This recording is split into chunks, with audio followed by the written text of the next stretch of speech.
America में चाहे राष्ट्रपति ट्रंप हो या कोई और, उसका खेल हमेशा एक जैसा होता है। अगर आप उसके हथियार न खरीदे, उसके जेनेटिकली मॉडिफाइड क्रॉप्स और डेयरी प्रोडक्ट्स को अपने देश में आने से मना कर दे, या सीआईए को अपने देश में खुली छूट न दे कुछ भी करने के लिए, तो समझ लीजिए अमेरिका आपके खिलाफ उतर आया है। कभी अफगानिस्तान, इराक और लीबिया की तरह सीधा मिलिट्री एक्शन, तो कभी मीडिया, एनजीओज, थिंक टैंक और अंतरराष्ट्रीय नैरेटिव के जरिए सत्ता बदल देता है अमेरिका दूसरे देशों की। गद्दाफी तेल की दौलत जनता पर खर्च किया, नतीजा सरेआम मार दिया गया। यूक्रेन 2004 में चुनाव धांधली और वोट चोरी बताकर नया राष्ट्रपति यूक्रेन में थोप दिया गया। इमरान खान रूस और चीन से दोस्ती बढ़ाया, 2022 में सत्ता से बाहर हो गया। शेख हसीना अमेरिकी बेस को अपने देश में बनाने से मना कर दिया, नतीजा 2024 में राजनीतिक संकट और वोट चोरी का ठिकरा उन पर फोड़ दिया गया और सत्ता से बाहर।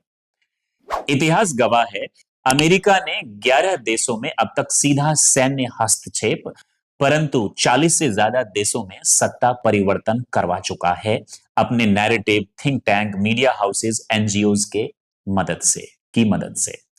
भारत पर भी हमेशा से दबाव बनाने की कोशिश करता रहा है, लेकिन नेहरू से लेकर मोदी तक भारत ने अमेरिकी दबाव पूरी तरह स्वीकार नहीं किया।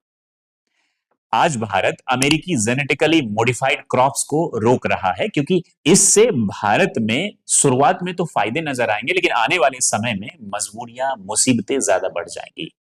हथियारों में भारत आत्मनिर्भर होना चाहता है, मतलब खुद से बनाना चाहता है।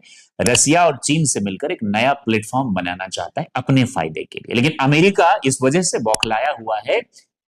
फिर सवाल वही है कि क्या भारत अपनी अस्मिता और संप्रभुता बचाए रखेगा, या अमेरिका के जेनेटिकली मॉडिफाइड क्रॉप्स और मांसाहारी गाय का दूध खुलेआम भारत में बिकने देगा, ताकि धीरे धीरे हमारे किसान और अमूल जैसी भारत की अर्थव्यवस्था की रीढ़ तिल तिल कर खत्म हो जाए और फिर भारत पूरी तरह से अमेरिका की दया पर निर्भर हो जाए।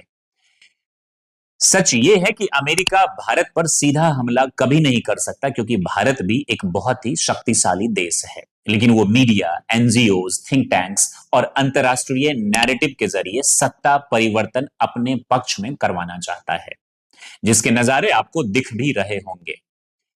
मेरा मानना साफ है, भारत को इस लड़ाई का डटकर मुकाबला करना चाहिए, जैसे इस वक्त हमारी सरकार डटकर मुकाबला कर रही है। और मुझे यकीन है हमेशा की तरह इस बार भी भारत की जीत होगी, क्योंकि जीत हमेशा सत्य की होती है। सत्यमेव जयते।